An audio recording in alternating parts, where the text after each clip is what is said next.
বলছিলাম এই কোরআন হচ্ছে জীবন্ত কোরআন। এই কোরআন কি বলে? জীবন্ত কোরআন। এইটা শুধু ধর্মগ্রন্থ না, মনে রাখা লাগবে। আমরা মনে করি আমাদের কিতাব মনে হয় শুধু ধর্মগ্রন্থ। হ্যাঁ, এই কোরআন কি ধর্মের বই? কথা বলে না কেন? এই কোরআন কি ধর্মের বই?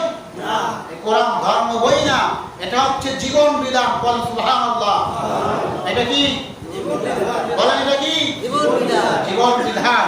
এটার কাছে যদি কোনো হিন্দু আসে, বৌদ্ধ আসে, যেই মানবে, যেই এটাকে মানবে, তাকে কবুল করবেন কি আল্লাহ।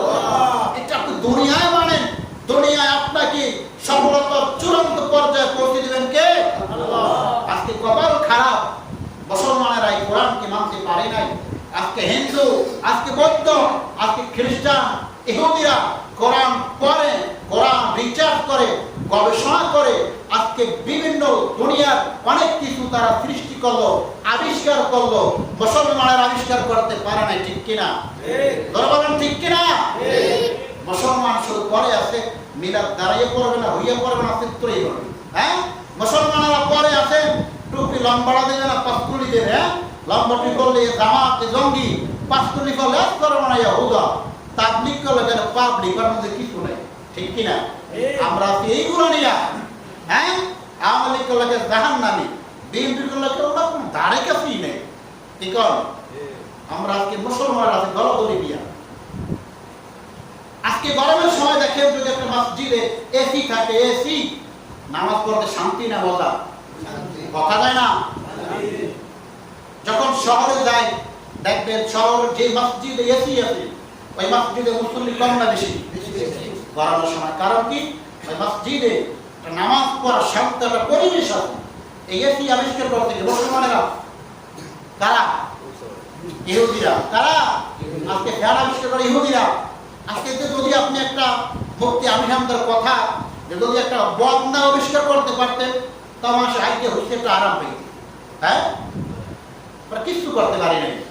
যদি একটা সুই আবিষ্কার করতে পারতাম, তাও মেয়েরা খাতা সেলাই করে শান্তিতে একটা কাজ করতে পারতো। আজকে সেই সুই, সেটাও হিন্দুরা আবিষ্কার করে, সেটাও হিন্দুরা আবিষ্কার করে। এই সুইয়ের কথা কোরআনে আছে কি নাই?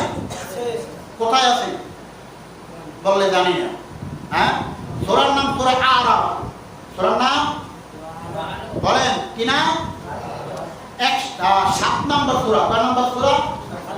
7 নম্বর সূরা, 41 নম্বর আয়াত। কয় নম্বর আয়াত? আয়াতটা খুলে দেখবেন, ওখানে আল্লাহ তাআলা শহীদের কথা বলছেন। বলেন সুবহানাল্লাহ। তাহলে এই কোরআন শুধু মুসলমানের জন্য নাযিল হয় নাই, এই কোরআনটা হচ্ছে জীবন বিধান। এই কোরআন কি জীবন বিধান? কথা রাগ করলেন না? কষ্ট পাইছেন না? কারণ এত গরম কথা বলেন না, আমি কোরআন থেকে কথা বলছি। তো এই কোরআন শুধু মানুষের জন্য নাযিল হয় নাই। আল্লাহ বলেন হুদাল লিন-নাস, যে আমি কোরআনকে নাযিল করেছি মানুষের হেদায়েতের জন্য। বলেন সুবহানাল্লাহ। তাহলে হচ্ছে মানুষের হেদায়েতের জন্য। মানুষ হেদায়েত পাবে কি মৃত্যুর পরে? বলেন, আমাদের সমাজে একটা চলমান আছে, আমাদের যখন বাবা মা মারা যায় তখন আমরা মুর্দার ব্যক্তির পাশে বসাইয়া হাফেজদের দিয়ে কোরআন তেলাওয়াত করাই কি করাই না? এটা হচ্ছে বেদাত। এটা কি? কোনো লাভ নাই, কোনো সওয়াব নাই।